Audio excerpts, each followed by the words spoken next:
Om Ramaya Ramabhadraya Ramachandraya Vedhase Raghunathaya Nathaya Sitaya Pataye Nama Om Apadam Apahartaram Dataram Sarvasamparam Lokabhiramam Sri Ramam Bhuyo Bhuyo Namamyaham Om Lokabhiramam Ranarangadiram Rajivanetram Raghuvanshanatam Karunya Karupam Karunakarantam Sri Ramachandram Sharanam Prapadye Om Manojavamarutatulya Vegam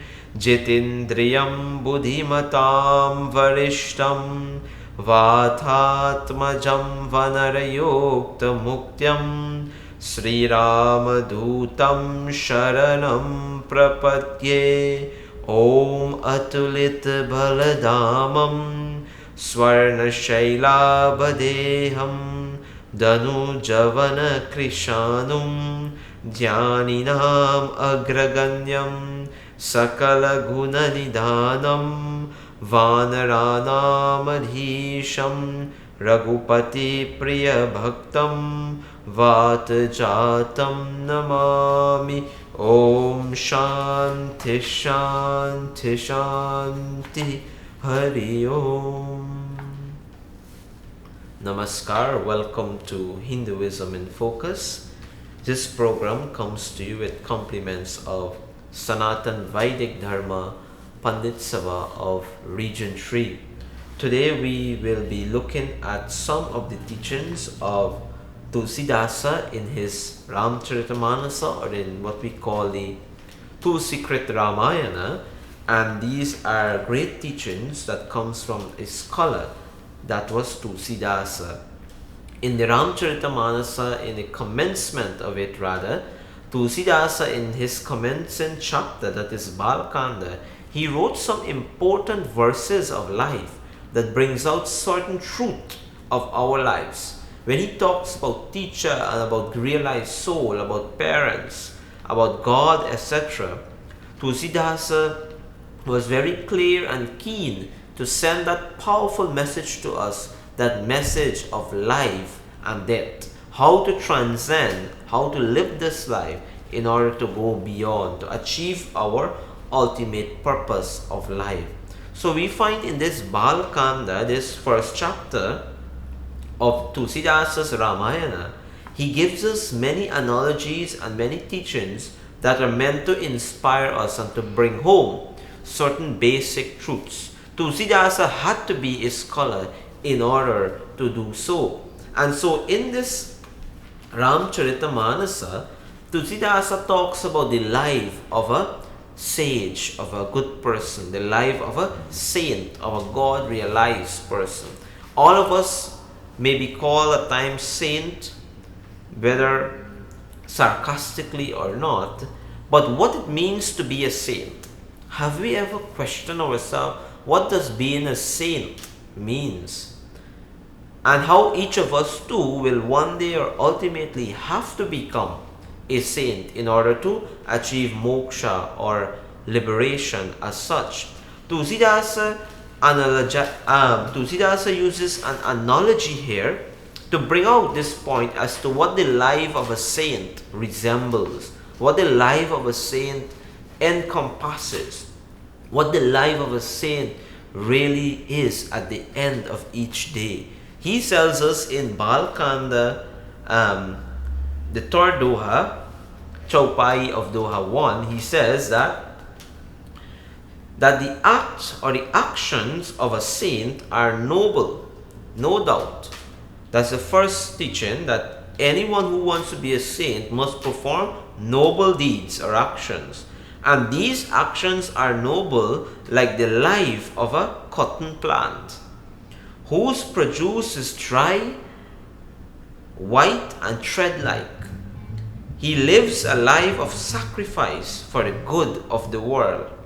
The saint is nirasa, that is free from emotional attachment. He is vishada, that is free from darkness of ignorance and error. He is gunamaya, full of goodness.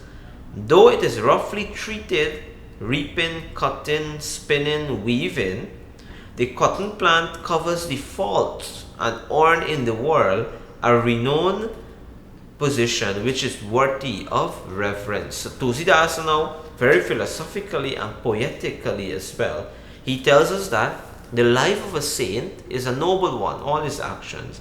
Noble in the context that it resembles that of a cotton plant which sacrifices itself, its life, for the good of the world. So the cotton plant, it is treated roughly. It goes through turmoils by reaping, by cutting, by spinning and weaving. But having gone through all of these turns, having gone through all these turmoils, the cotton plant, the produce that is the cotton, it brings out fabric or clothes, and these clothes cover the faults of all people, whether good or bad. Everyone wants to be clothed, and in that way it earns renown in the world, and it is therefore worthy of our reference because it covers this body. But in order to have this cloth to cover this body, it goes through a rough time, the cotton. In that same way, Tulsidasa is saying that a saint or a God-realized person is one who goes through much challenges, much tribulations, but he does that only for the good of the world. He does that only for our good, to assist and to aid us in our upliftment as well. So Tulsidasa uses three words here: nirasa, vishada, and gunamaya. He says the saint is nirasa. Nirasa means free from emotional attachment. That is, the sage knows how to behave in every situation of life. And to reach that, the sage must have had to go through scriptures and realization in order to know how to behave. Each of us have to reach that stage sometime or the other. But it has to start with the scriptures and the practicing of the scriptures as such. So first quality of the sage is nirasa, that is free from emotional attachment. You know how to react in every situation and not to overreact.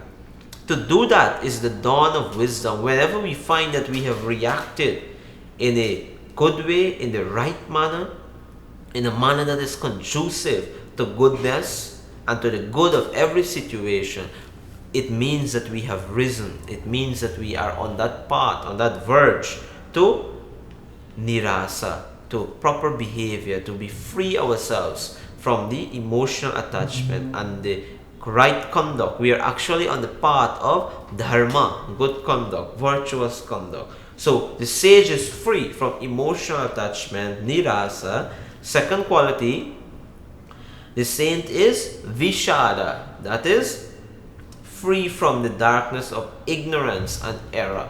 So the sage now has transcended to a certain level that he does not, or he no longer makes error. So early in our lives in this journey, we all make errors, and perhaps it is human to err, but that is only a stage. It's only a stepping stone. It's only a part of the whole journey of spirituality and of life. When we achieve vishada, it meant now we come to the understanding of who we are, that we are aham brahmasmi, that we are divine, we are holy, we are all parcel of one supreme spirit, God, and therefore we know essentially our divinity. We know the light, the soul that exists within us, the life principle. We come to learn of it. So we have free ourselves from ignorance. That is what ignorance means in Hinduism.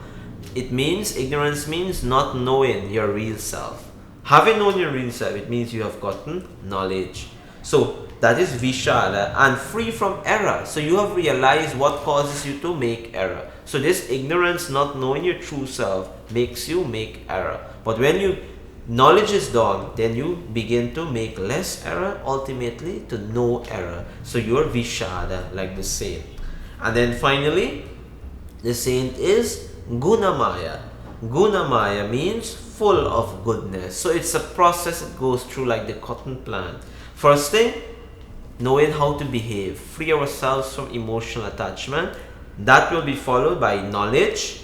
From knowledge, less errors are made. From that, Gunamaya, our whole life becomes enveloped, becomes covered with goodness. And that is all that we want. Let goodness prevail. So therefore, like the cotton plant, the sage life is one to emulate as well. It is one to rever. It is worthy of our reverence. So, thus we have Rishi Yajna as well. And this whole life of ours is like a tirtha. Tulsidasa will tell us that this life is like a tirtha. It should be a moving element that must do God's work. It must spread the teachings and lessons of God. Tirtha in its original sense refers to a body of water that continues to flow. So life, Tulsidasa says in his opening chapter, that our life must be like a tirtha, a moving flow. It's a stream that continues to flow for the good of society, for the good of the world. It must bring about goodness. But in order to have that, we must firstly have nirasa, free ourselves from emotional attachment. Vishada, free ourselves from errors and from ignorance. And then finally, Gunamaya, embrace goodness. Then your life becomes a tirtha, a moving stream that will spread goodness. And all of this takes you ultimately to moksha, to the Supreme Lord, blessed and divine state, the end goal of our lives. Om Shanti Shanti Shanti Hari Om.